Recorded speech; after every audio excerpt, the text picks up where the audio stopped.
मित्रांनो, तुम्ही पाहू शकता अखंड हिंदुस्थानचा लाडका, महाराष्ट्राची आणबान शान असणारा द्वादशम हिंद केसरी बकासूर हिंद केसरी पुसेगावच्या मैदानामध्ये दाखल झाला आहे. ज्याची आपण सगळेजण आतुरतेने वाट पाहत होतो, तो दाखल झाला आहे.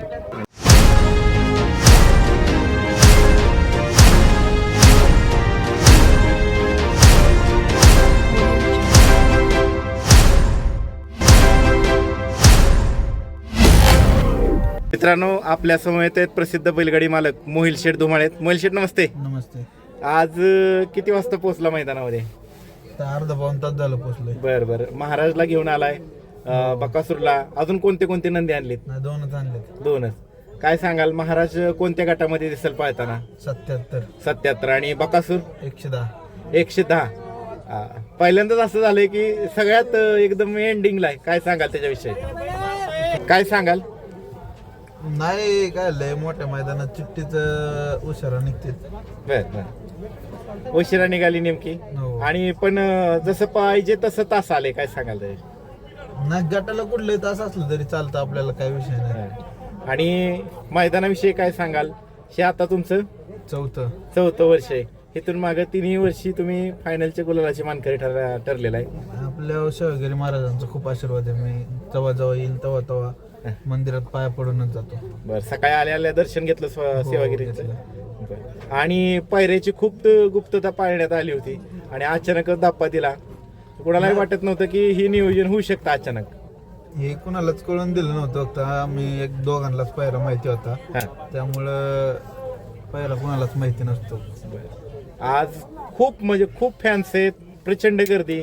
सगळे बकासूरच्या कडेने बसलेत. म्हणजे जसं मंदिरामध्ये आपण जातो आणि मंदिरामध्ये गेल्यानंतर दर्शन घेतो देवाचं, आणि त्यानंतर मग त्या मंदिराच्या आवारात आपण बसतो, विसावा घेतो, आणि त्या पद्धतीने आपण तेवढं म्हणजे तिथं एक शांतता किंवा एक मनातली भावना व्यक्त करतो.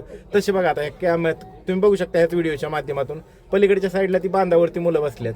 तर काय सांगाल मोहिल शेठ त्याविषयी? सगळे बकासूर प्रेमी त्याचे देवाचे भक्त त्याला भेटायला आज आलेले आहे देवाच्या नगरीमध्ये. त्यामुळं सगळे त्याला बघून खूप आनंद वाटून त्याच्यापाशी बसतात. आणि विशेष म्हणजे फॅन्सला काय आव्हान करताल? नाही, काय फक्त बकासूरला आराम भेटू दे एवढीच एकच इच्छा आहे. त्याला जर आराम भेटला तर तुमच्या सगळ्यांची इच्छा तो पूर्ण करणार. पायऱ्याविषयी काय सांगाल मोहिल शेठ? नाही, त्याला बी चांगला पायरा केलेला आहे.